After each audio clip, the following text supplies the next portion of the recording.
At one point, we had 6 chairs at our kitchen table. Then, our son decided we only needed 4. I guess this makes sense because there are only 4 of us in the family. Now, the day my son came to this realization, he had been extremely well behaved, no issues whatsoever.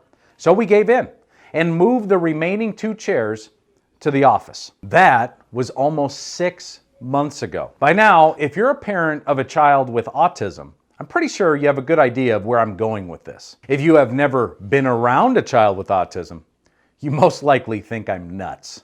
But hang on, just for a second, there's a point to the story. Let's just say my son became obsessed that the level of chairs at the table remained at 4. One day, when my son went to bed, I decided to test his attention to detail. I moved 1 chair back to our kitchen table, making the total 5. The next morning, I was up early. I wanted to see if he would actually notice. I sat near the kitchen table, trying to be careful not to draw any attention to my experiment. Like clockwork, my son was up at 6:30, ready to transform into the Energizer Bunny. You know, the rabbit that never stops moving. He bolted out of his room, searching to see if anyone else was awake, since he doesn't like to be the only one out roaming the halls. As he entered the kitchen, his eyes grew wide. "No, only 4 chairs," he yelled as he made a beeline toward the table in order to fix the situation. You see, above anything and everything else in life,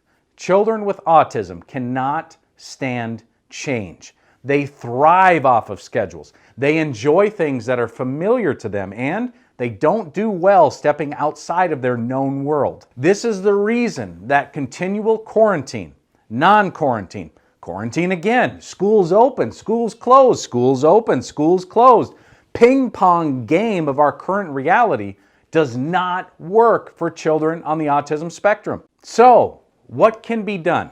How can we as parents help our children with autism navigate the waters of the great unknown? How can we help to minimize the damage constant change causes to behaviors, mental health, and the overall well-being of our kids? That's what we cover today. Welcome to this episode of Special Education Parenting Tips. In our house, we've tried a lot of different tactics to help minimize the disruption change causes for our son during this unprecedented time in our lives. Let's cover the top 3. Starting with number 3 on our list, limit the news intake. Now, what on earth would consuming the news have to do with minimizing change for a child with autism? In the early days of COVID-19, we would constantly try to keep our children updated on the latest information available. We thought it's better for them to understand the importance of remaining safe than to hide the information, pretend it's okay to touch a public door handle and immediately jam your hand into your mouth. Yes, this is something our son has been known to do. However, what we quickly learned is that either, 1, nothing we warned him about really mattered to him. He would still go and touch the door and a split second later have his hand in his mouth, or he would become obsessed. He started not wanting to even step foot in the backyard because of COVID-19. That's another funny thing about autism.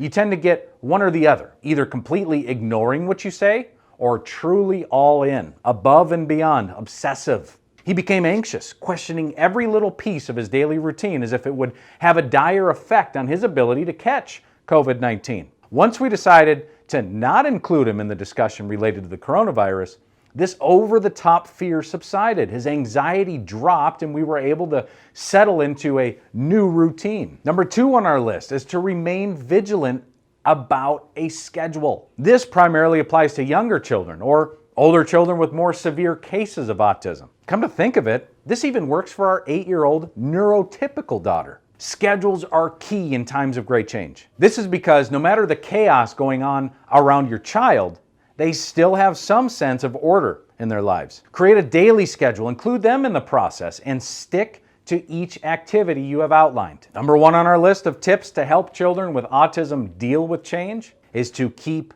calm as a parent.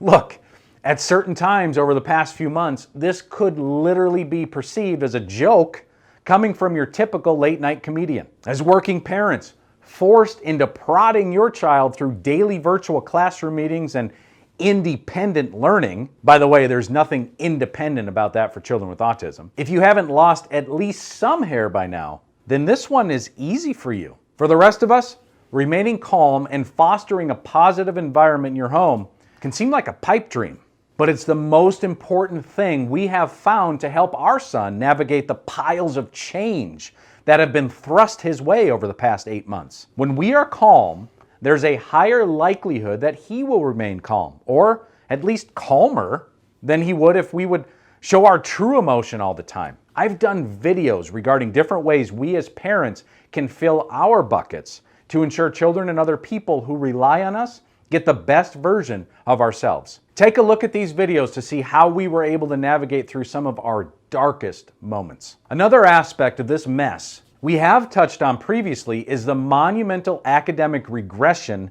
caused by the inevitable lack of one-on-one personalized instruction so many children with autism have not received while being forced into virtual learning. If you're interested in exploring how we have been able to help thousands of children throughout these intense struggles and bring them all the way back to grade level in as little as 1 hour per week, take 2 minutes and schedule your free, no obligation consultation call right now. Take a look at the description to find out how. Here's the bottom line. Life will always throw curveballs at us, and we have no control over when this will happen. What we do have control over is exactly what we do about the challenge, and as a result, we can directly impact its outcome. In other words, stay the course, continue fighting, and never give up. You got this. From all of us at specialedresource.com, thank you for watching this episode of Special Education Parenting Tips. We'll catch you in the next video. Thank you for watching this video until the end. Please take a moment, give us a thumbs up. Your support means the world to us. If there's a specific topic you're interested in, please leave a comment. Until then, enjoy these other videos designed to help parents navigate the crazy world of special education. Thank you.